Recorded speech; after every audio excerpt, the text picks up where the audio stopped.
Bonsoir à tous. Alors, ce soir, on va présenter par rapport à un atelier TADH.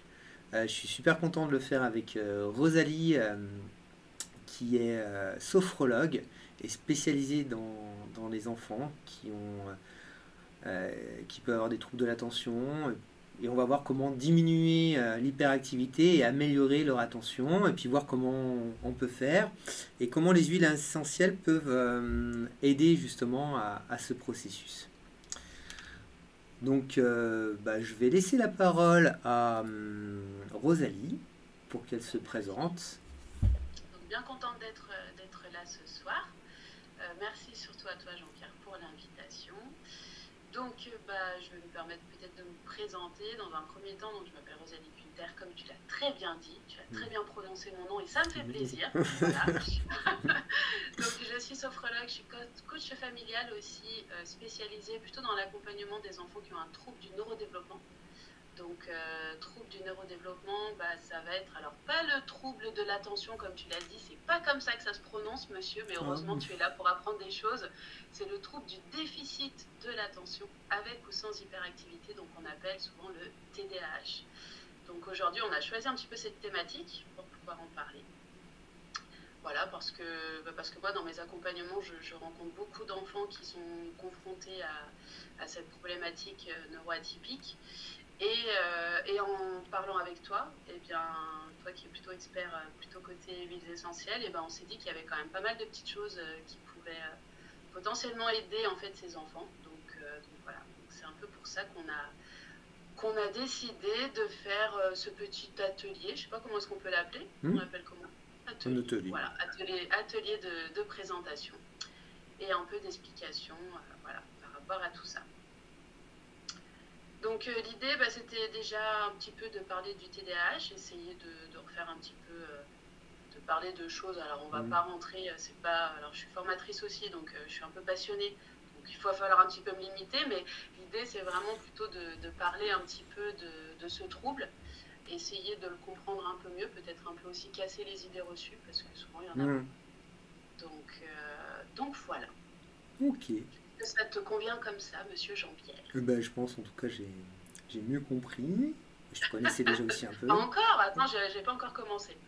Non, mais j'ai mieux compris ta présentation et c'était bien. Donc, je vais me présenter aussi. Parce que souvent, des moments, on part directement sur des sujets et je prends pas le temps de me présenter. Donc, je vais me présenter aussi pour ceux qui découvrent. Donc, je suis thérapeute holistique, je fais aussi je suis professeur de yoga et je suis aussi formateur pour les thérapeutes. Je suis sur UTG. Et moi, j'accompagne les personnes avec différents outils sur le chemin, dont les huiles essentielles. Et c'est ce qu'on va parler ce soir. Alors, les huiles essentielles qu'on va présenter, c'est une marque doTERRA, qui est en fait une marque de qualité, qui respecte la terre, qui respecte les personnes qui cultivent, qui respecte aussi la façon dont c'est distillé, et qui permet d'avoir un grade appelé grade thérapeutique, qui permet d'être utilisé dans les hôpitaux, enfin sur d'autres pays. Parce qu'en France, je ne crois pas qu'il y en ait qui les utilisent, les huiles essentielles. Mais il y a d'autres pays, notamment aux États-Unis, où ils utilisent les huiles essentielles. Et donc, il faut avoir ce grade-là. Voilà. Et puis surtout, ce que j'aime bien, c'est que toutes les sources qui y sont, tous les tests qui sont faits, sont accessibles via Source2You. Donc, on peut aller voir aussi bien comment c'est récolté que les tests et les résultats des grades de chaque huile. Voilà, comme quand on va voir pour un médicament, par exemple.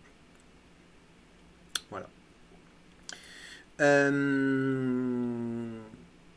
Donc quelques exemples en fait sur le respect dans les endroits et ce que fait doTERRA aussi en travail avec les personnes qui récoltent, le respect de ces personnes-là. Voilà. Et surtout pour nous d'avoir en fait des huiles qui sont de qualité, euh, et surtout pour les donner à nos enfants. ou même pour nous-mêmes, je trouve que c'est quand même plutôt assez important parce que ce qu'on va mettre sur la peau, finalement, va pénétrer dans notre corps et on va l'avoir dans notre corps. Donc autant mettre des choses qui sont plutôt saines et qui vont pouvoir nous aider. Voilà, j'en ai terminé. Bien entendu, si il y a des demandes, faut pas hésiter à me demander après sur le canal, sur WhatsApp. On mettra le chat, le canal si vous voulez nous rejoindre après. Voilà. Et je propose d'aller tout de suite dans le sujet, donc le TDAH, dans le vif du sujet. Qu'est-ce que c'est que le TDAH? Mais qu'est-ce donc? Alors c'est ce que j'expliquais tout à l'heure. On ne dit pas en fait le trouble de l'attention, parce que c'est pas tout à fait la même chose. En fait, c'est le trouble du déficit de l'attention avec ou sans hyperactivité. Voilà, c'est vraiment en fait la dénomination du TDAH. Donc, ça s'appelle vraiment comme ça. Alors, ça fait partie en fait de ce qu'on appelle en fait la catégorie des troubles du neurodéveloppement. Donc, qui sont caractérisés, en tout cas celui-ci, il est vraiment caractérisé par des modes persistants de 3 critères. Donc, en fait, ces 3 critères, ils vont être l'inattention. Donc, l'inattention, c'est vraiment la difficulté pour un enfant de rester concentré. Donc, par exemple, en classe ou pour faire ses devoirs. Voilà. Donc, ça va être un enfant qui va un peu vite être perturbé par quelque chose se passe, je vais perdre, et puis après, je me perds un petit peu dans ma manière en fait, de travailler, par exemple. Après, on a un deuxième critère qui est l'impulsivité. Donc, impulsivité, ça ne veut pas forcément rimer avec violence ou confrontation, c'est pas ça. C'est plus en fait se dire que l'enfant, il va être plutôt réactif, qui va agir sans réfléchir, donc il va pas forcément attendre son tour, ou alors il va pas attendre avant de répondre à la question, parce qu'en fait, voilà, il y a cette faculté-là qui peut être engendrée dans les critères. Et le dernier critère, ça va être l'hyperactivité. Donc là, hyperactivité, c'est vraiment le fait de ne pas pouvoir rester assis sur sa chaise, d'avoir tout le temps besoin de bouger, de toucher, ou aussi l'hyperactivité, on peut aussi la retrouver dans le fait de parler beaucoup, ce qui me caractérise aussi un petit peu. Non. Voilà. Parce que moi aussi j'ai un TDAH, donc forcément, voilà. En tout cas, dans l'hyperactivité, c'est plutôt de ce côté-là que je suis un peu prédominante. C'est d'ailleurs quelque chose en préparant le sujet, c'est pas forcément que les enfants qui sont TDAH. Non, pas du tout. Pas du tout, pas du tout. Voilà. Ce qui est important en fait pour établir en fait un diagnostic, donc en fait vous l'avez compris que ça va tout le temps jouer un peu sur ces 3 critères. On y viendra un peu plus tard, mais en fait il y a plusieurs types de TDAH, on va l'expliquer. Mais en fait pour que ce soit vraiment diagnostiqué, il faut savoir que ces critères, il faut qu'ils surviennent donc, dans plusieurs contextes. Donc ça veut dire pas forcément qu'à l'école, hein, ça va être aussi à la maison, voilà, dans différents endroits, et avant l'âge de 12 ans. Voilà. Il faut déjà en fait que souvent, quand on a un enfant qui a un TDAH, on se rend compte avant l'âge de 12 ans qu'il y a quelque chose qui ne va pas, ou qui est un peu compliqué en tout cas pour eux à gérer. Donc souvent on peut avoir des alertes par exemple du corps enseignant où on se rend compte, on se rend compte en tant que parent que voilà, il y a peut-être un peu des difficultés dans quelques-uns des domaines. Donc ce que je vous disais, c'était que ce TDAH, en fait, alors là, je vais vous donner quelques chiffres. Pardon, on avait changé l'ordre de la présentation, j'avais oublié. Donc, ce qui est important, en fait, de savoir, c'est que le TDAH, alors, souvent, moi, j'entends qu'on me dit, oui, c'est quelque chose dont on en parle de plus en plus, ça a un effet de mode. Alors non, c'est pas un effet de mode, parce que, il y en a quand même de plus en plus qui sont diagnostiqués. On a à peu près entre 1 et 2 élèves par classe. Donc 5,9% des enfants et des adolescents, et encore, ça va être que ceux qu'on arrive à diagnostiquer. Qu'il faut savoir que sur ces enfants-là, eh bien, il y en a 60% pour qui ce trouble va persister à l'âge adulte. Alors, ce qu'on veut dire par là, c'est que ça va persister et ça peut être compliqué dans le quotidien. Voilà. Comme c'est un trouble du neurodéveloppement, eh bien, voilà, il y a des choses qui peuvent évoluer. On peut trouver nos propres stratégies pour évoluer vers un mieux-être, voilà. Mais des fois, pour 60% d'entre eux, bah, ça peut quand même continuer à être un petit peu compliqué à l'âge adulte. Ce qu'il faut savoir, c'est que souvent le TDAH, il n'est pas seul. C'est-à-dire qu'on peut avoir des troubles associés. Donc on va retrouver notamment les troubles des apprentissages, donc tout ce qui est trouble 10. Alors on a 6 troubles 10 qui existent, mais là pour les troubles des apprentissages, on va plutôt s'intéresser à la dyslexie, dysorthographie, dyscalculie. Donc voilà tout ce qui va un peu concerner voilà, l'apprentissage en fait de la langue et des mathématiques. Donc là voilà, on retrouve en fait souvent malheureusement d'autres troubles 10 en plus. Ça peut être aussi, alors on remonte un petit peu avant, mais c'est pas grave, autrement tu spoil un petit peu le reste, il n'y a pas de souci. On va aussi pouvoir retrouver aussi des associations avec le TSA, donc le trouble du spectre de l'autisme, qui fait aussi partie des troubles du neurodéveloppement. Ou un trouble psychiatrique, par exemple, comme le TOP, ce qu'on appelle le trouble oppositionnel avec provocation. Donc là, des enfants qui ont du mal en fait à collaborer avec les règles et qui sont tout le temps dans l'opposition, que ce soit à la maison ou aussi avec toute figure d'autorité. C'est là où c'est souvent compliqué pour les parents. Ce qui est important de savoir aussi, c'est qu'aujourd'hui, pour le TDAH, donc là cette fois tu peux y aller, il existe en fait des médicaments qui sont mis sur le marché, donc qui sont des médicaments qui ne peuvent pas être pris de manière très simple. Il faut déjà qu'il y ait un bon suivi qui soit mis en place par un pédopsychiatre, un neurologue ou un pédiatre. Et aujourd'hui, en fait, il y a quatre molécules qui existent, enfin c'est pas molécules, pardon, le terme n'est pas exact, mais en tout cas 4 médicaments qui sont autorisés, en tout cas en France, qui sont la Ritaline, le Concerta, le Casim et le Medikinet.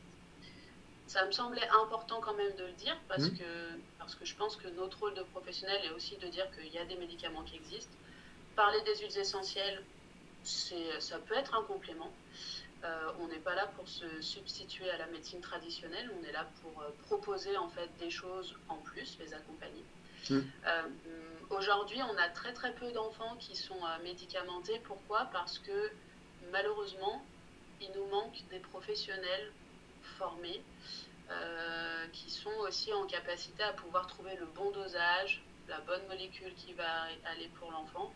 Et mine de rien, ces médicaments, c'est quand même assez invasif. C'est des métabloquants en fait, qui vont agir aussi sur tout ce qui est un peu, je vais vous le dire avec mes mots pour que ce soit un peu plus simple, mais les connexions en fait, du cerveau pour essayer de ralentir un peu voilà, toutes les fonctions exécutives qui pourraient en fait un peu engendrer tous ces désagréments par rapport aux enfants.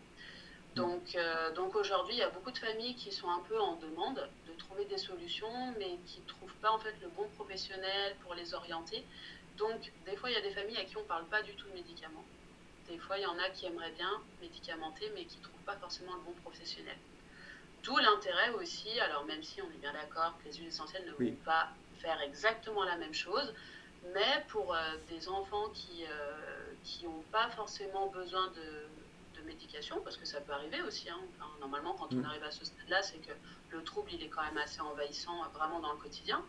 Eh bien, tout l'intérêt, pour moi en tout cas, même si je les connais bien moins que toi, mais des huiles essentielles qui peuvent compléter. Et on va justement maintenant parler des différents types de TDAH. Comme ça, on va pouvoir voir comment telle huile essentielle que tu m'as présentée pourrait éventuellement aider dans un accompagnement pour ces enfants-là. Oui, c'est important. Non, si, c'est très clair. Et pour moi aussi, c'est clair. C'est-à-dire que les huiles essentielles ne sont pas là pour remplacer des médicaments. C'est juste un autre outil qui permet en fait de pouvoir d'aider, suivant les cas pour les personnes qui n'ont pas du tout le même impact. On parle de deux choses complètement différentes. Et c'est important de bien les distinguer. Et si par exemple justement vous avez votre enfant qui est sous médicament, demandez par rapport aux huiles essentielles en fait pour qu'il n'y ait pas d'interconnexion qui soit pas bonne. D'accord ? Donc on n'est pas médecin, c'est un outil qui va permettre de vous aider. À chaque fois je donnerai le cadre dans lequel on peut utiliser ces huiles essentielles. et la plupart sont faites pour les enfants, mais néanmoins il y a quand même un cadre à respecter. Donc ça je le donnerai au fur et à mesure par rapport aux huiles essentielles, et c'est bien deux choses différentes. Alors, voyons voir la suite. Eh bien oui, voyons.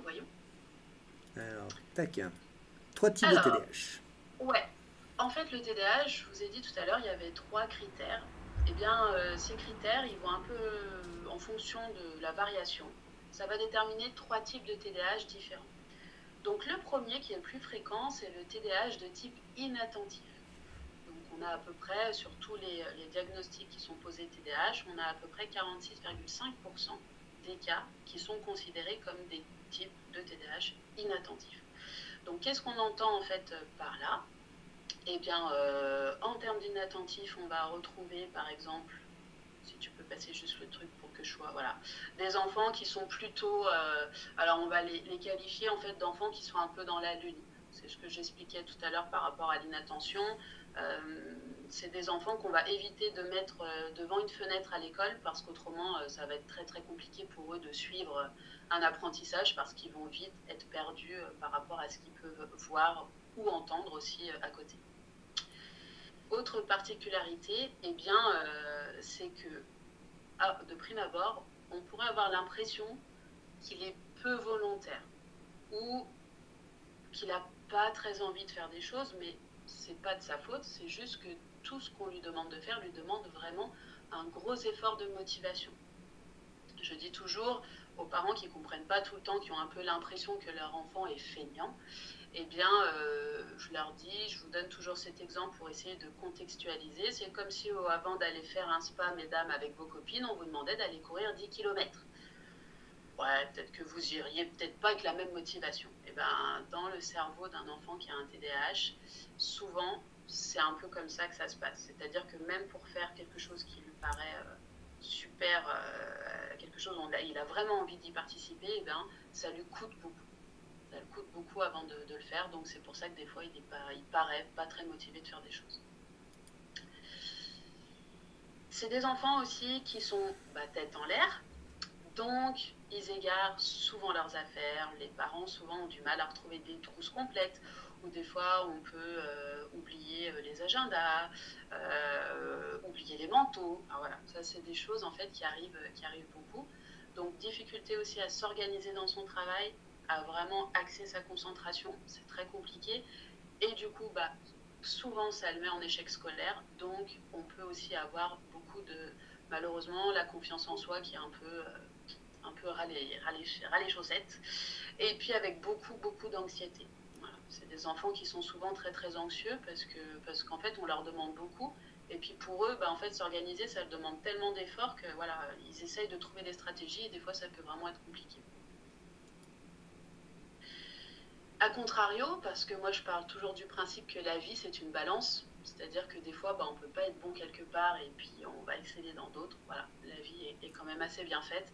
Et bien c'est des enfants qui sont vraiment très créatifs, passionnés, et je le dis toujours bien évidemment passionnants, parce que c'est des enfants qui s'ennuient souvent jamais, qui ont plein d'imagination, et ça c'est vraiment très très chouette de travailler avec des enfants comme ça.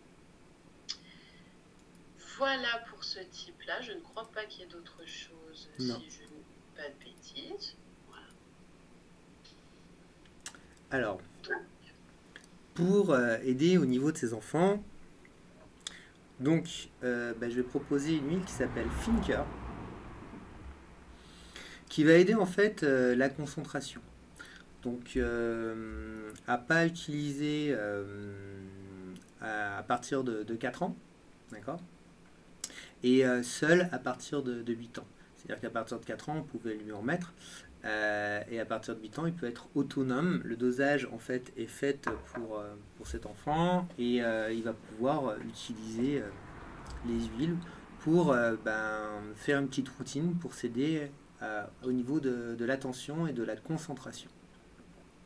Donc vous aurez du vétiver, de la menthe poivrée, des clémentines, de la clémentine et du romarin, qui est aussi une huile protectrice. Attention à la menthe poivrée, si l'enfant a des problèmes cardiaques, il faut faire attention par rapport à ça, et s'il a de l'hypertension, aussi, c'est des choses qu'il faudra voir par rapport au traitement qu'il peut avoir. Voilà, mais sinon, vous pouvez l'utiliser dans la plupart des cas. Alors, quand tu dis routine, par exemple, ça veut dire quoi concrètement? Et ben Par en exemple, routine, ça peut être par exemple, vous allez en mettre sur avec le petit Roland, donc qui est super bien. Tac. Vous allez pouvoir, il va pouvoir l'ouvrir, le mettre par exemple sur ses poignets. Donc on lui montre comme ça. Et il va pouvoir faire ça, le frotter, et puis les sentir, faire comme un masque comme ça. Et faire quelques respirations. Donc déjà de faire une respiration, rien que le mouvement même sans huile essentielle, va aider à la concentration, à revenir sur sa respiration. Donc déjà ça va remettre en fait un cloisonnement. Et les huiles qui vont être mises, notamment le vétiver, va pouvoir aider justement à revenir en fait dans le présent et dans la situation où il doit aller. D'accord? Donc il va y avoir le mouvement, la respiration et les huiles qui vont l'aider à avoir cette concentration. Donc à voir avec lui comment on peut faire pour l'amener à quelque chose d'un petit peu rigolo, mais en principe c'est une odeur qui va aimer. Il y a le côté un petit peu aussi agrume qui est là. Et du coup, alors je peux pas encore faire passer par l'écran l'odeur. ouais, ça. C'est dommage, hein, parce que là, mais vous verrez que c'est une odeur assez agréable. Il y a un côté aussi un petit peu boisé qui va peut-être le rappeler aussi par rapport à aider cette concentration et à aider au niveau des voies respiratoires à l'amplifier. Voilà. Ok. Mais j'ai pensé aussi aux adultes. Et pour les adultes, on a Adaptive, qui lui va pouvoir aider justement aussi à cette concentration et pouvoir y mettre. Alors je vois, j'ai fait une petite, j'ai pas mis Un plus d'huile petit donc, essentielle. Ouais, un petit copier-coller. il y a un copier-coller qui a raté. Je suis désolé. Pour ceux qui veulent, je donnerai la liste exacte des huiles. En effet, il y en a un petit peu plus. C'est un peu plus puissant. C'est pour ça qu'on ne le conseille pas pour les enfants. Mais en faisant exactement la même routine. Et en plus, on peut l'appliquer en fait sur les tempes ici, juste au niveau des tempes. Et ça va aider justement à arrêter ces moulinettes où on n'arrête pas de se projeter dans un sens ou dans un autre. Pour la même façon, revenir dans le présent. Donc voilà. C'est beau. Et je vais te laisser aller sur le troisième type Alors, de le TDA. deuxième, déjà, on va passer par le deuxième. Le deuxième, On oui. va finir par le dernier. Oui. Donc, le deuxième, en fait, c'est le type donc, qui est hyperactif impulsif. Donc là, c'est un peu moins en pourcentage, c'est 40% en fait des cas de TDAH. Et souvent, on va pas se mentir, c'est ce type de TDAH que les maîtresses et les maîtres, ils aiment pas trop. Parce que souvent, on va avoir des enfants qui perturbent un petit peu, parce qu'ils sont montés sur des ressorts. On a l'impression qu'ils s'arrêtent jamais. En fait, voilà. Alors, c'est des enfants qui parlent beaucoup, qui monopolisent l'attention, sans s'en rendre compte parfois, et qui peuvent facilement déranger en cours parce qu'ils ont du mal à rester assis derrière leur chaise. Voilà. Donc, ils ont des idées qui ne s'arrêtent jamais. Encore une fois, eux aussi, ils s'ennuient jamais la plupart du temps. Ils vont inventer. Je pense que MacGyver avait un TDAH de type hyperactif impulsif, c'est-à-dire qu'avec une fourchette et un bout de bois, voilà, ils sont capables en fait de faire plein de trucs, voilà, comme MacGyver qui était capable de nous faire un peu tout. Donc voilà. Donc l'avantage, c'est que ces enfants, c'est ce que je vous disais tout à l'heure, ils sont incapables de s'ennuyer. Et ça, c'est vraiment chouette. Par contre, le revers de la médaille, c'est que être tout le temps dans cette hyperactivité, eh bien, c'est très fatigant pour eux au niveau neurologique parce qu'en fait, ils ont beaucoup de mal à se poser et rester sans rien faire. Et ça, c'est aussi valable pour tout ce qui peut se passer dans leur tête. C'est-à-dire que les petits moulinets, là, tu nous as parlé tout à l'heure, souvent, c'est comme ça. C'est s'arrêter, se poser et réfléchir, ou juste se poser, se calmer. C'est parfois aussi source d'angoisse pour ces enfants-là, parce qu'en fait, ils ne savent pas faire. Donc voilà. Souvent, c'est quand même bien axé avec une grosse difficulté de gestion émotionnelle. Donc toutes les émotions sont décuplées, qu'elles soient positives, négatives, tout peut prendre des proportions. Voilà, on a beaucoup d'hypersensibilité sur ces enfants. Donc voilà. Et le dernier type de TDAH, eh bien, il est mixte, c'est-à-dire qu'il va mixer un peu des deux premiers cas qu'on a vus. Voilà. Là, c'est un peu plus rare, enfin un peu plus rare. Proportionnellement, ils sont 13,5% des cas de TDAH. Souvent, voilà, on est plutôt soit inattentif d'un côté, et on n'est pas forcément hyper speed, etc. C'est vraiment qu'on va perdre complètement sa concentration, pour faire un résumé, ou soit un peu monter sur des ressorts et être tout le temps voilà, un petit peu foufou, si on peut me permettre de dire un peu comme ça. Pour trouver un petit surnom sympathique. Un foufou créatif. Ouais, un foufou créatif. Je pense que je devais avoir peut-être un petit TDAH. C'était bien possible. Allez, j'aime bien ça, foufou créatif. Pas mal. Alors justement, pour essayer de calmer ses émotions, on a en fait une huile essentielle qui s'appelle Calmer. Je sais pas si je vous ai montré, il y a des petits trucs comme ça aussi pour que les enfants puissent utiliser un petit capuchon. Et on peut les ouvrir et les fermer qui sont avec pour que ce soit plus facile pour les enfants, pour l'attraper et le tourner. Pour le calmeur, c'est bien d'avoir quelque chose de plus facile pour qu'ils puissent l'attraper et le faire. Et de la même façon, en fait, on va avoir dedans de la lavande, essentiellement avec la camomille romaine, qui vont permettre de pouvoir avoir ce calme, de pouvoir en fait se poser.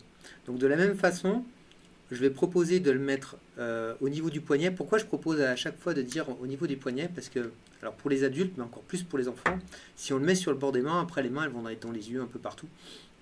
Et ça peut être un peu problématique, surtout si on les amène vers les yeux. Alors que si on les met là, bah, c'est plutôt facile pour pouvoir le respirer facilement. On va avoir l'odeur et surtout, on ne va pas en avoir sur les doigts qui vont aller un peu partout. Surtout s'ils sont hyperactifs. Mais de là, de cette façon, je peux respirer et je peux prendre mon truc. Allez, je me repose. Donc soit de la même façon, en faisant un masque, comme ça. Mais il y a aussi un truc qui peut être intéressant pour calmer, c'est de masser au niveau des trapèzes. Comme ça. C'est un effet relaxant aussi. D'apaiser les tensions. La lavande, avec l'ylang-ylang, va amener quelque chose de décontractant. Et ça peut leur amener en fait une partie où je calme les choses en faisant quelque chose. Voilà. Et ensuite, pour les... Alors on voit, hein, quand on passe pour adultes, on a souvent plus d'huile. On va retrouver la même chose, hein, comme la lavande, la camomille ou l'ylang-ylang. On peut faire exactement la même chose au niveau des mouvements pour Serenity. Ça va aider aussi à calmer les émotions. Souvent pour les adultes, mais aussi pour les enfants, ça peut amener des problèmes de sommeil. D'accord ? On va pouvoir utiliser Calmer aussi pour ces problèmes de sommeil, mais on peut utiliser en diffusion Serenity pour les enfants aussi. Ça aussi, ça peut être intéressant.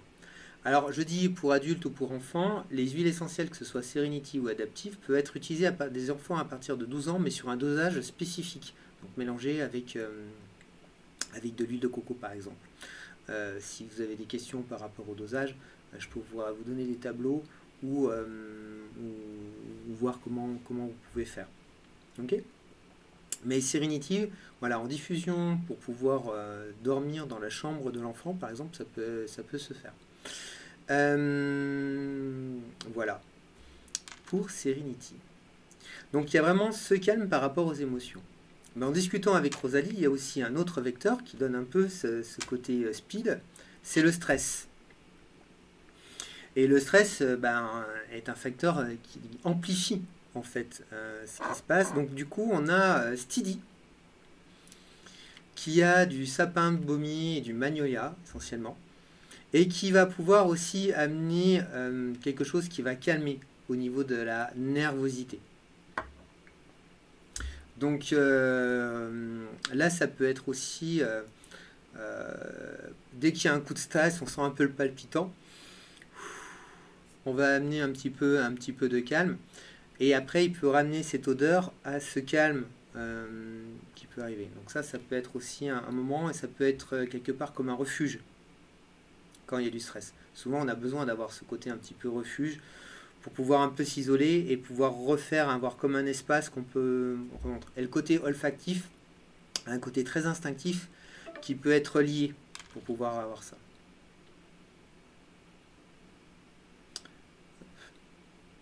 On a des petits soucis techniques. Tac. Ok.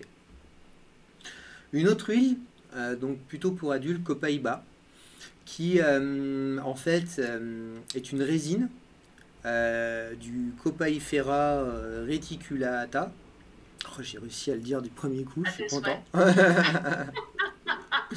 Donc c'est un arbre en Amazonie en fait qui est utilisé pour deux choses.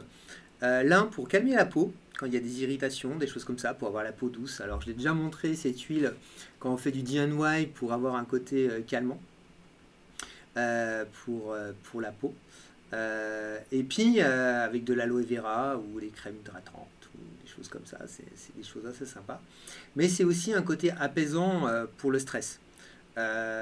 Et c'est une huile que l'on peut boire. Donc, mis dans un petit peu d'eau, on peut l'absorber. Alors pas pour les enfants, mais pour les adultes, il y a aucun souci. On peut en prendre une goutte et ça va vraiment amener un aspect descente du stress. Ok, voilà. Il y a ce côté aussi déstressant, vous pouvez en mettre une goutte dans votre gel douche quand vous prenez vos douches, ou même pour les enfants. Ça va aussi amener un côté assez décontractant, comme quand on va se faire masser ou des choses comme ça. C'est un peu c'était ces moments là où on est un petit peu flottant. Et Copaiba va amener ce côté un petit peu comme ça décontractant. Donc ça peut être aussi un moment assez sympa. Voilà. Est-ce qu'il y a des gens qui nous massent aussi avec ou pas? Ah bah ça... à voir. Parce que là, tu nous vends du rêve. Hein. Moi, si je rajoute juste une petite goutte dans mon gel douche et qu'on me masse et que j'ai l'air aussi bien que quand je sors du spa, ça me va. Hein. Ah bah oui, bah à voir avec monsieur.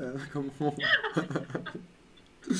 ça peut être bien. Mais ça peut être aussi une idée pour les enfants, que ce soit l'un ou l'autre, de mettre une petite goutte et d'avoir un petit moment de massage. C'est un côté déstressant et qui rapproche au niveau de la famille. Voilà. Alors il existe quelques types de massages qui sont proposés avec doTERRA qui peuvent aider, hein, c'est type Aromatouch. Je pourrais en parler une prochaine fois. C'est aussi quelque chose qui est intéressant, mais simplement un massage des trapèzes dessous.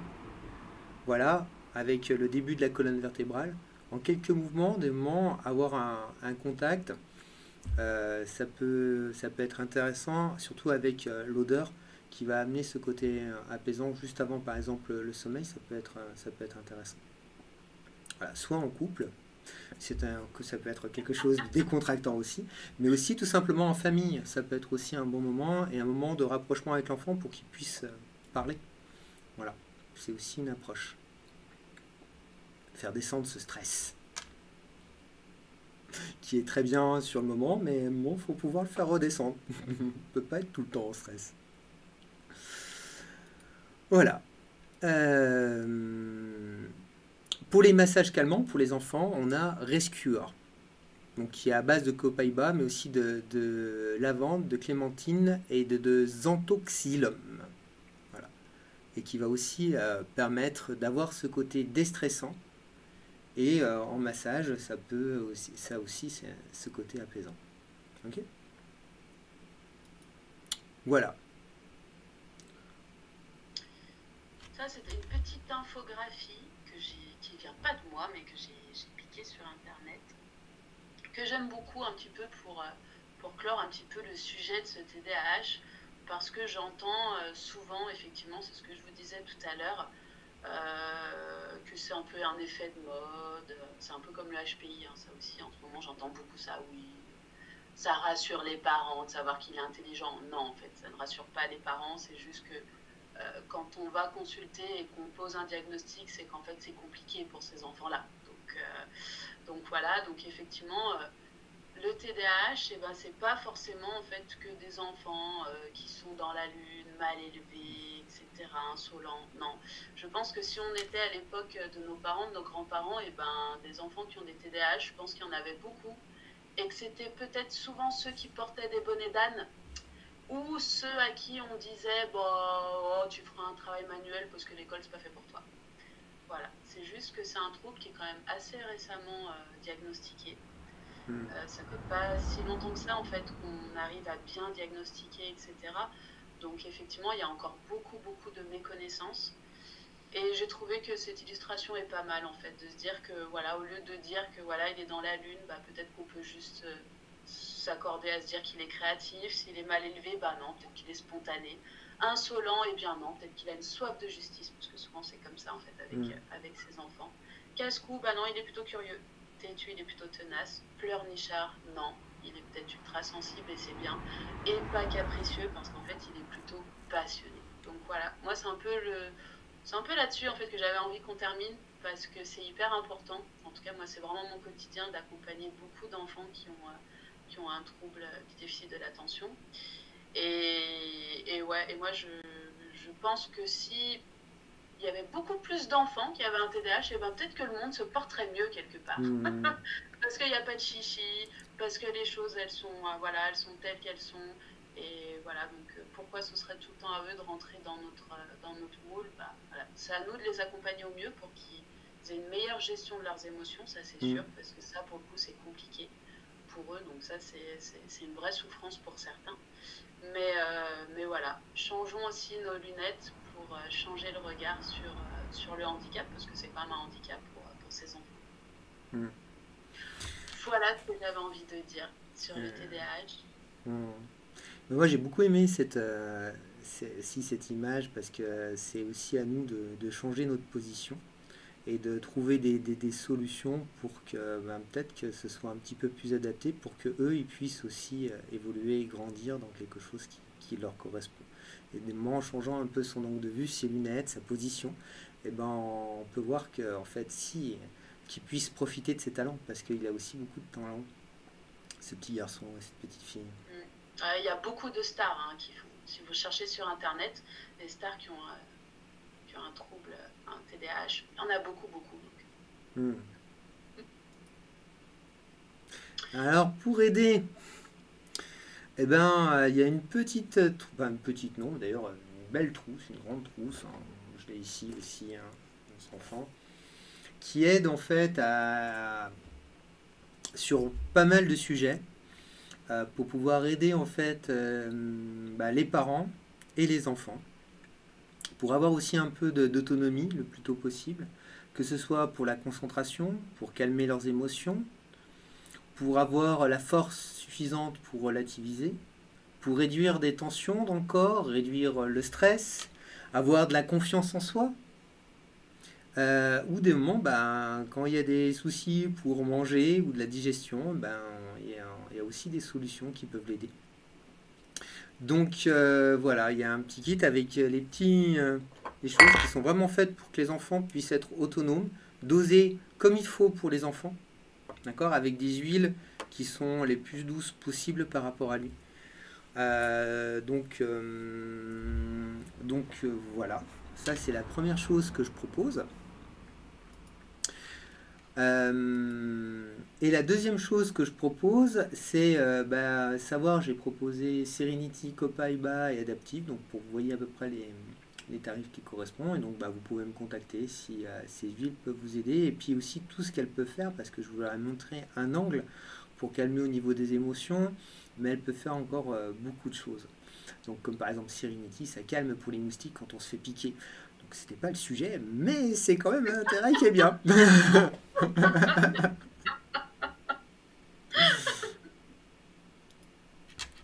Donc voilà, j'étais ravi de présenter avec Rosalie ce sujet qui nous tenait à cœur. Ouais, bah Euh, merci à toi. Merci à toi pour l'invitation surtout. oui. Voilà, Mm. moi c'est toujours un plaisir pour moi quand je peux parler des troubles du neurodéveloppement parce que je me dis plus on en parle et plus on changera un petit peu le regard. Et Mm. voilà, donc c'était c'était important pour moi de venir, donc je suis contente. Merci. Voilà. Ouais. Merci. Merci à toi aussi. Merci à Isabelle et Alexandra d'être avec parmi nous. Si vous avez des questions aussi, c'est le moment, comme vous êtes en direct. Sinon, bah écoute, je vous souhaite une bonne soirée. Suite à cette vidéo, si vous avez des questions, vous pourrez les rajouter en commentaire. On se fera un plaisir avec Rosalie pour y répondre. Et à tout bientôt. Merci, à bientôt. Merci.